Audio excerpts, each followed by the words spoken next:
Hello my dear friends, welcome to exam Guruji. आज का जो हमारा वीडियो है इसमें हम डिस्कस करेंगे आरसीसी का निचोड़ वाली वीडियो पार्ट नंबर सेकंड। तो जो फर्स्ट पार्ट है वो हम कर चुके हैं। आपको कैसा लगा वो वीडियो? बहुत सारे कमेंट कीजिए ताकि हमें पता लग सके कि आपको हमारी वीडियो अच्छी लग रही है।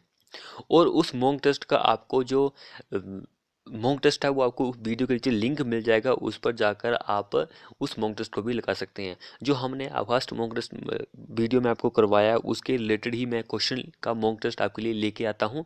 तो ये वाला सेकंड पार्ट है, इसके भी मॉक टेस्ट आपको वीडियो के नीचे लिंक है, उस पर लिंक पर जाकर आप उस मॉक टेस्ट को लगा सकते हैं। तो चलिए शुरू करते हैं आज की अपनी वीडियो। आज का आरसीसी निचोड़ वाली वीडियो पार्ट नंबर 2। तो यहाँ पर जो हमारे पास सबसे फर्स्ट क्वेश्चन आता है, स्पैन टू डेप्थ रेशियो, जो है एक रिवीजन भी आपकी हो रही है यहाँ पर। एंड किसी ने अगर रिवीजन नहीं किया, सिंपली तैयारी करना चाहते हैं, तो उनकी तैयारी जो है वो भी हो जाती है यहाँ पर। तो स्पैन टू डेप्थ रेशियो की अगर हम यहाँ पे बात करें बीम के केसेस में, तो बीम के केस जैसे कि simply supported beam, simply supported beam जो होता है उसके लिए स्पैन टू डेप्थ रेशियो जो होता है वो 20 होता है। अगर हम यहाँ पे कॉन्टिन्यूस बीम की अगर हम बात करें, जो कंटिन्यूस बीम होता है, कॉन्टिन्यूस बीम जो होता है उसके लिए स्पैन टू डेप्थ रेशियो की अगर हम बात करें 26 होता है। एंड कैंटिलीवर बीम के लिए होता है हमारे पास 7।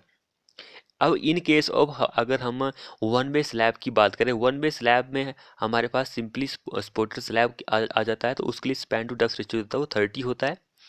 एंड टू बे स्लैब जो होता है उसके लिए सिंपली सपोर्टेड स्लैब जो होता है 35 होता है स्पैन टू डेप्थ रेशियो। इन दोनों पॉइंट को आप याद रखिए, एक के लिए 30 होता है, एक के लिए 35 होता है। One way and two way case आपके पास एक ही आएगा, सिंपली सपोर्टेड का ही केस आएगा। नेक्स्ट हम यहाँ पे बात करते हैं कॉन्टिन्यूस स्लैब जो होता है, यहाँ पर ना ही वन वे का केस है ना ही टू वे का केस है। तो कॉन्टिन्यूस स्लैब 40 होता है स्पैन टू डेप्थ रेशियो। और कैंटिलीवर स्लैब जो है यहाँ पर भी कोई केस नहीं है, वन वे या फिर टू वे का कोई केस नहीं है, सिंपली यहाँ पर स्पैन टू डेप्थ रेशियो जो का वो 12 ही होता है। सो फ्रेंड्स, वीडियो को शेयर कीजिए, चैनल को सब्सक्राइब नहीं किया तो चैनल को सब्सक्राइब भी कर लीजिए। अगला क्वेश्चन देखिए। नेक्स्ट क्वेश्चन है वो हम यूनिट वेट के ऊपर लेके आए हैं। यूनिट वेट ब्रिक मशीनरी जो होती है उसका जो यूनिट वेट होता है वो 19.2 किलो न्यूटन पर क्यूबिक मीटर होता है। सैंड की अगर हम बात करें तो सैंड का 16 किलो न्यूटन पर क्यूबिक मीटर होता है। लाइम कंक्रीट की अगर हम बात करें तो 19.2 किलो न्यूटन। तो यूनिट वेट जो है यहाँ से एग्जाम में क्वेश्चन जो है पूछा जा सकता है। अगला क्वेश्चन भी वेरी वेरी इंपॉर्टेंट है, क्योंकि यहाँ पर स्लेंडरनेस रेशियो के बारे में बताया गया कि स्लेंडरनेस जो लिमिट होती है किसके लिए, बीम के लिए, टू इंश्योर लैटरल स्टेबिलिटी जो होती है उस केसेस में।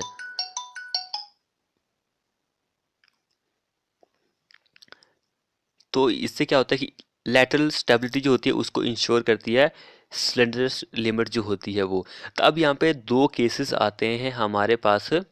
तो दो केसेस कौन से हैं, सिंपली सपोर्टेड बीम या continuous beam. Simply supported beam या फिर कंटिन्यूस बीम के केस में जो लैटरल स्टेबिलिटी को इंश्योर करती है उसका जो स्लेंडरनेस रेशियो की जो लिमिट होती है वो 60 बी, 60 बी या 250 बी का स्क्वायर ओवर डी। यहाँ पे बी और डी का ये भी मैं आपको बताऊंगा। एंड कैंटिलीवर बीम के केस में 25 बी या 100 बी स्क्वायर ओवर डी। इन दोनों में से जो भी कम रहेगा वही हम यूज करेंगे, विच एवर इज लेस। या ये 60 बी का कम होना चाहिए या फिर इन दोनों में से जो भी कम आएगा कंटिन्यूस बीम या फिर सिंपली सपोर्टेड बीम के केस में वही हम लेंगे। ऐसे ही कैंटिलीवर बीम के केस में इसमें और इसमें दोनों में से जो जो भी कम आएगा वही हम लेंगे। अब यहाँ पे बी और जो डी होती है वो, डी जो होती है इफेक्टिव डेप्थ होती है एंड बी जो होती है ब्रेड्थ होती है। नेक्स्ट हम यहाँ पे बात करते हैं beam is classified as the deep beam. एक बीम है जिसको हम क्लासिफाइड कर रहे हैं कि वो एक डीप बीम है अगर उसका रेशियो जो है, किसका ratio, effective span to overall depth का जो रेशियो है वो कितना होगा। इज रेशियो कितना रेशियो है, सिंपली सपोर्टेड बीम के केस में 2 है, तब ही हम उसको डीप बीम मानेंगे। और कॉन्टिन्यूस बीम के केस में वो 2.5 है, तब ही हम उसको डीप बीम की कैटेगरी में शामिल कर रहे हैं। तो फ्रेंड्स, वीडियो को शेयर कीजिए अपने दोस्तों के साथ ताकि उनको भी वीडियो का फ़ायदा मिल सके। कमेंट कीजिए कि आपको हमारी ये वीडियो कैसी लगी। ये वाला क्वेश्चन वेरी वेरी इंपॉर्टेंट है। यहाँ इस क्वेश्चन से मैं आपको एक न्यूमेरिकल भी सॉल्व करके बताऊंगा। Limiting percentage of tensile reinforcement. Limiting percentage जो होता है टेंजाइल रेनफोर्समेंट का, पीटी लिमिट, वो कितना होता है?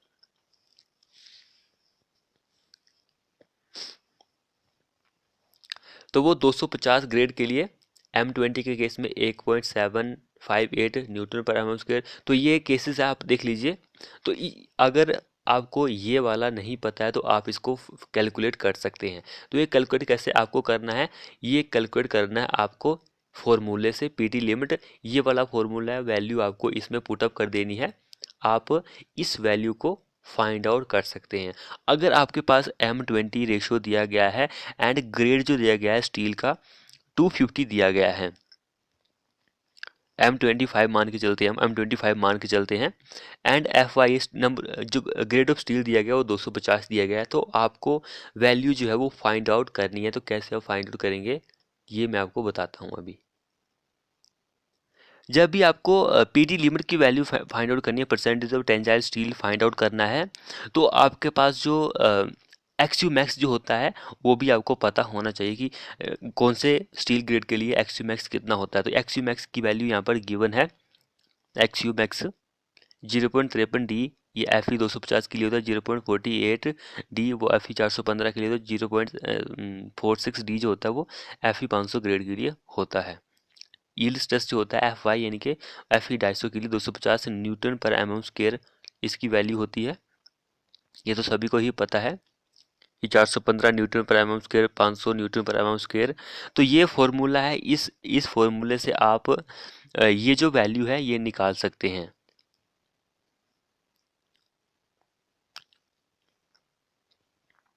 तो कैसे आपको फाइंड आउट करना है? ये वाला फॉर्मूला है 0.36 इंटू आपको FC के, यानी कि FC के कौन सा ग्रेड आपके पास दिया गया है। यानी कि हम यहाँ पे एग्जांपल ले लेते हैं, M20 का एग्जांपल दिया गया है। तो आप M20 का जो ग्रेड है उसकी कैरेक्टरिस्टिक स्ट्रेंथ जो होती है वो 20 ही होती है, इनटू आप एक्सयू मैक्स जो है आपके पास। अब यहाँ पे एक बात आती है कि आप कौन सा ग्रेड आप यूज कर रहे हैं, स्टील का ग्रेड, यानी कि FE 250 यूज कर रहे हैं या फिर FE 415 या फिर FE 500। तो इनटू आपको यहाँ पे एक्सयू मैक्स लिखा है तो इसकी वैल्यू चाहिए। यानी कि हम मान के चलते कि हम FE 250 यूज कर रहे हैं तो हम एक्सयू मैक्स की वैल्यू जो 0.53 हम लेंगे। 0.53 डी हम यहाँ पे लेंगे। ओवर हम कर देंगे 0.87 हम कर देंगे। FY जो है हमारे पास 250 लिया है तो FY यानी कि यील्ड स्ट्रेस जो आ गया हमारे पास 250 ही आ जाएगा। 250 इंटू डी। सो डी से डी कट गया, यहाँ पे ऊपर भी डी है नीचे भी डी है तो ये कट गया। अगर अब आपको क्या करना है कि ये ऊपर वाली वैल्यू को आप मल्टीप्लाई कर दीजिए, ऊपर वाली वैल्यू को मल्टीप्लाई कर दीजिए, नीचे वाली वैल्यू को भी मल्टीप्लाई कर दीजिए कि कितना आता है। तो जब भी आप मल्टीप्लाई करते हैं तो आपके पास जो ऊपर वाली वैल्यू है उसको फाइंड आउट करने के बाद आपका जो आंसर आया वो 3.81 आया। ओवर आपके पास जो नीचे वाली वैल्यू थी उसको कैलकुलेट करने के बाद आपके पास 217.5 आता है। अब इनटू इसमें 100 भी करना है क्योंकि देखिए 100 यहाँ पे फॉर्मूले में लिखा हुआ है तो 100 आपको कर देना है। तो इसको जब आप कैलकुलेट करते हैं तो आपके पास आंसर आएगा 1.75 आता है। 1.75 आता है। तो यहाँ पे देखिए M20 ग्रेड के लिए 1.75, तो ये हमारे पास न्यूटन पर एम स्क्वायर में आंसर आ गया। अगर आपको ये याद नहीं है तो सिर्फ आप सिंपली फॉर्मूले को याद रखिए। सिंपल फॉर्मूला है, ज़्यादा यहाँ पे कुछ जानने की जरूरत नहीं है। तो आप इन वैल्यू को याद कर सकते हैं, पीटी लिमिट की वैल्यू जो उसको फाइंड आउट कर सकते हैं। नेक्स्ट देखिए हमारे पास क्वेश्चन क्या है। डिज़ाइन कंप्रेसिव स्ट्रेस जो होता है कंक्रीट के लिए, डिज़ाइन कंप्रेसिव स्ट्रेस जो होता है कंक्रीट के लिए वो कितना होता है?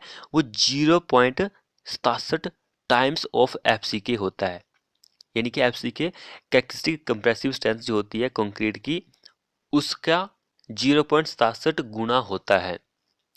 तो 0.67 गुना होता है, यानी कि 0.67 इंटू एफ सी के over 1.5। Design compressive strength concrete के लिए पूछा है तो 1.5 आपको पता ही है, ये factor partial factor of safety होता है कंक्रीट का, वो 1.5 होता है। तो यानी कि इसको कैलकुलेट करने के बाद 0.45 एफ सी के जो होता है, ये डिजाइन कंप्रेसिव स्ट्रेस होता है कंक्रीट का।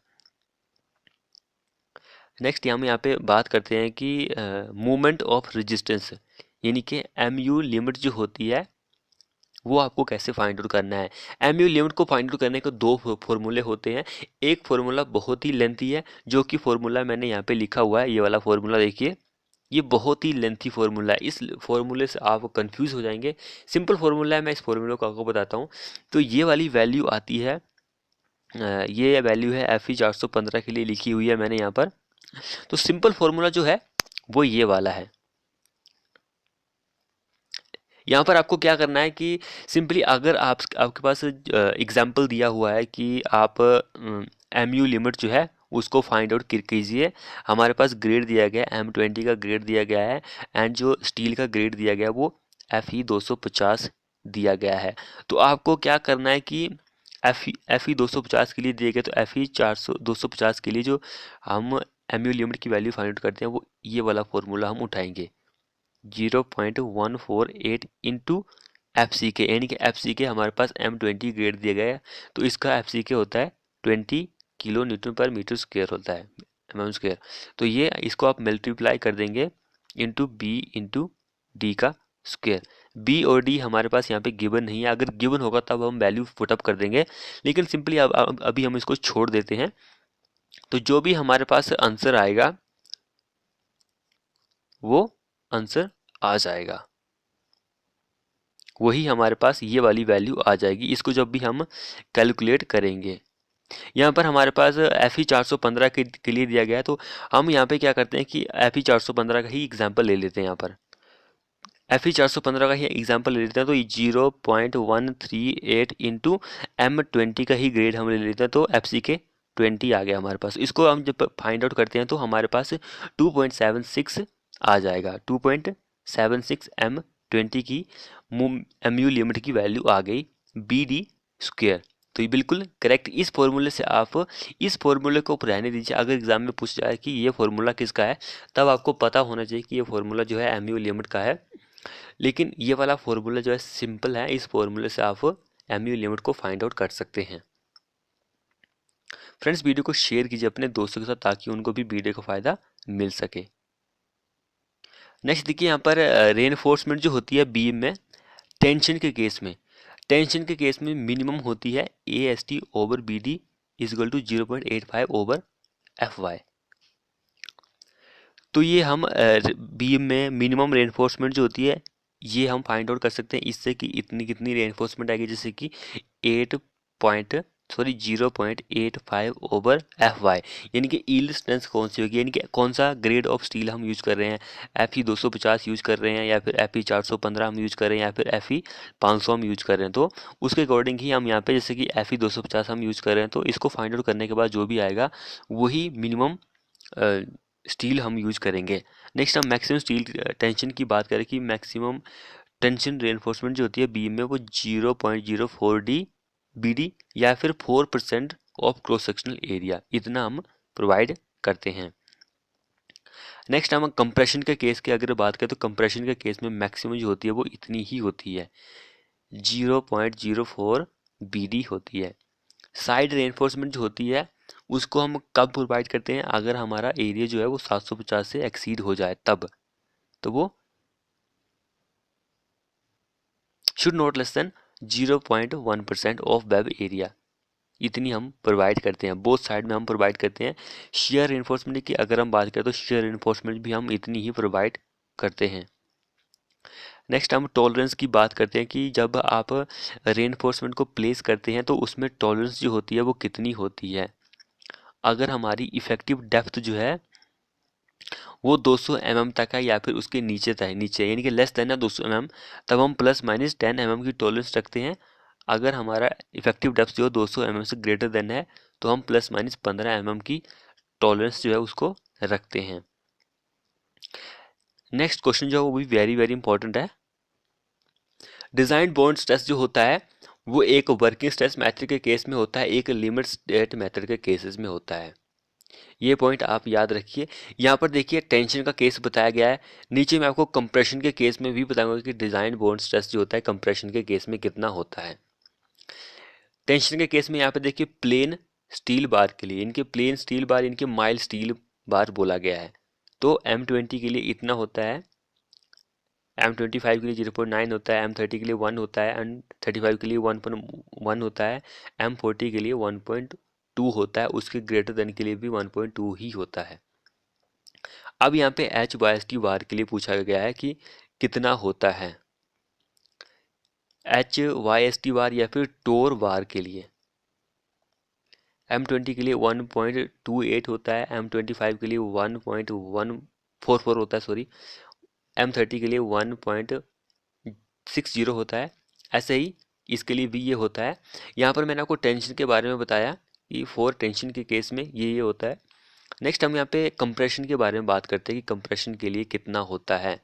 यहाँ पर अभी हम वर्किंग स्ट्रेस मेथड के बारे में ही बात कर रहे हैं, तो बार इन कंप्रेशन में तो जो वैल्यू हम फाइंड आउट करते हैं डिजाइन बाउंड स्ट्रेस की, प्लेन बार इन टेंशन में be increase by 25% to get the value of tau BD in steel in compression. यहाँ पर बोलने का मतलब ये है कि अगर आपको डिजाइन बाउंड स्ट्रेस जो है कंप्रेशन के केस में फाइंड आउट करना है तो आपको सिंपली क्या करना है कि ये वाली वैल्यू जो है प्लेन स्टील बार की उसको 25% तक इंक्रीज कर देना है, तभी आपको कंप्रेशन की वैल्यू मिलेगी डिजाइन बाउंड स्ट्रेस के लिए। नेक्स्ट जो हमारे पास यहाँ पे क्वेश्चन है वो design bound stress limit state method के केस में आ रहा है। तो यहाँ पर प्लेन स्टील बार के केस में ये भी टेंशन का ही केस है, टेंशन के केस में यानी कि तो M20 के लिए M25 M30 M35 और ग्रेटर देन 40 और 40 mm के लिए तो ये इतना होता है डिजाइन बाउंड स्ट्रेस। नेक्स्ट यहाँ पे HYST बार या फिर टोर बार के लिए इतना होता है। तो ऐसे ही अगर आपको लिमिट स्टेट मेथड के केस में कंप्रेशन के केस में डिजाइन बाउंड स्ट्रेस की वैल्यू कैलकुलेट करनी है तो आपको सिंपली क्या करना है कि प्लेन स्टील बार की जो वैल्यू है उसको आप आपने 25% इंक्रीज कर देना है तो आपको कंप्रेशन की वैल्यू जो है मिल जाएगी। यानी कि एग्जांपल देखिए यहाँ पर अगर M20 की वैल्यू जो है वो 1.2 है, 1.2 है, तो इसका आपको 25% निकालना है। इसका 25% कितना होगा, तो जितना भी 25% आएगा वो आपको 1.2 में 25% जो है उसको प्लस कर देना है, वही हमारी वैल्यू होगी कंप्रेशन के केस में डिजाइन बाउंड स्ट्रेस की।